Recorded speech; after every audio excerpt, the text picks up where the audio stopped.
예수님께서는 포도나무에 비유해서 이렇게 말씀하고 계십니다. 너희가 내 안에 머물러 있고 나의 말이 너희 안에 머물러 있으면 너희가 무엇을 구하든지 다 그대로 이루어질 것이다. 너희가 열매를 많이 맺어서 나의 제자가 되면 이것으로 나의 아버지께서 영광을 받으실 것이다. 아멘. 오늘 예수님의 이 말씀에서 나오는 이 열매라는 말, 사실 교회 안에서 꽤나 자주 쓰이는 말이죠. 성령의 9가지 열매, 기도의 열매, 영혼 구원의 열매 등 이런 식으로 많이 쓰여지는 말입니다.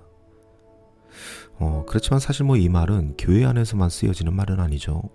이 세상에서도 자주 쓰이는 말입니다. 땀 흘려 얻은 열매, 훈련의 열매, 대학 입시 열매, 취업의 열매, 이런 식으로 쓰이는 말이죠. 그런데 이 같은 열매라는 단어인데 가만히 들여다보면 그 열매가 맺히는 과정이 서로 다릅니다.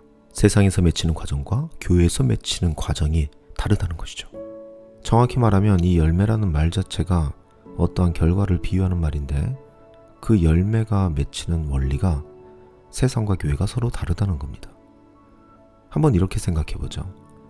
여러분, 세상에서는 열매를 어떤 방식으로 맺을까요? 취업의 열매를 맺으려면 스펙을 쌓고 성적도 좋아야겠죠. 그 회사에서 원하는 자격증이나 시험의 결과물들이 있어야 할 겁니다. 이 모든 것들이 땀 흘려 얻은 열매이죠. 취업을 하려면 애써서 이 모든 것들을 잘 준비해서 자격 요건을 맞추어 놓아야 합니다. 그런데 성경 안에서는 열매를 그런 방식으로 맺지 않습니다. 대표적으로 성령의 9가지 열매를 한번 살펴보면 사랑과 기쁨과 평화와 인내와 친절과 선함과 신실과 온유와 절제를 땀 흘려서 맺는다 이렇게 얘기하면은 조금 이상하죠. 이 열매들은 애써서 맺는 열매들이 아니라 그야말로 성령의 9가지 열매, 즉 성령님께서 주시는 열매입니다.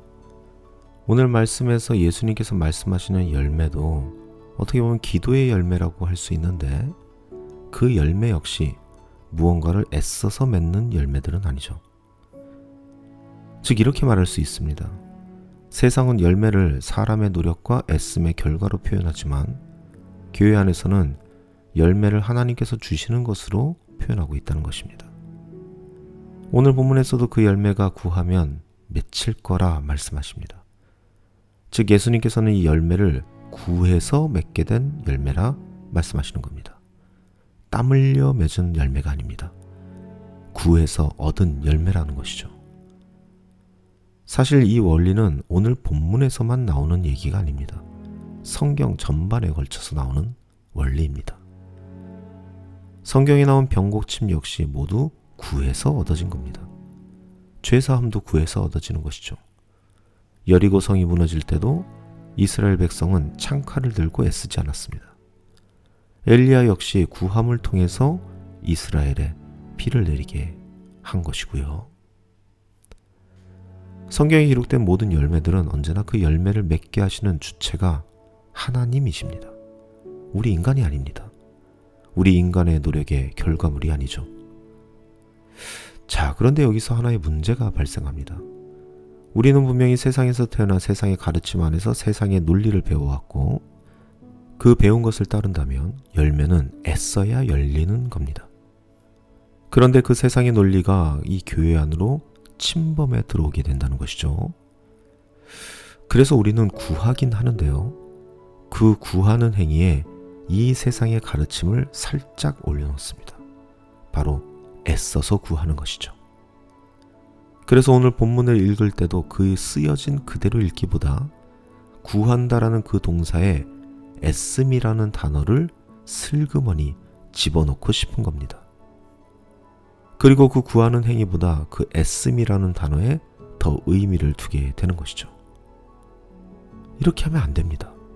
이러면 안 되죠. 우리는 애씀이 아닌 구함에 관심을 가져야 합니다.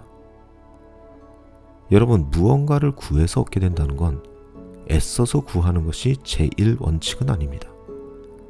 우리가 무언가를 구해서 얻게 되는데 가장 중요한 역할을 하는 건 애씀이 아니라 관계입니다.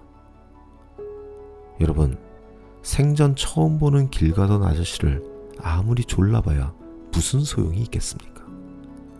저와 아무런 관계가 없는데 제 부탁을 과연 들어줄까요?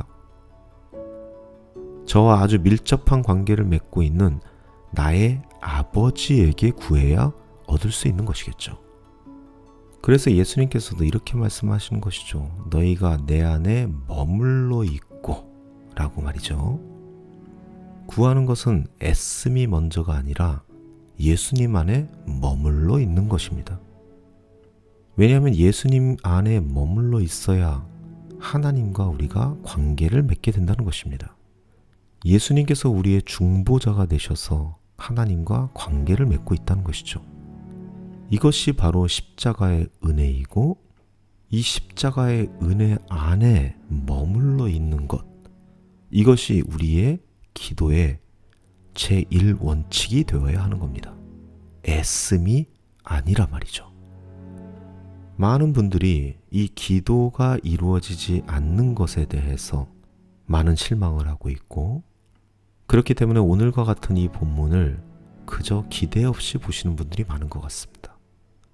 애써서 기도해 봤는데 그 기도가 이루어지지 않았던 것이죠. 아닙니다. 실망하지 마십시오.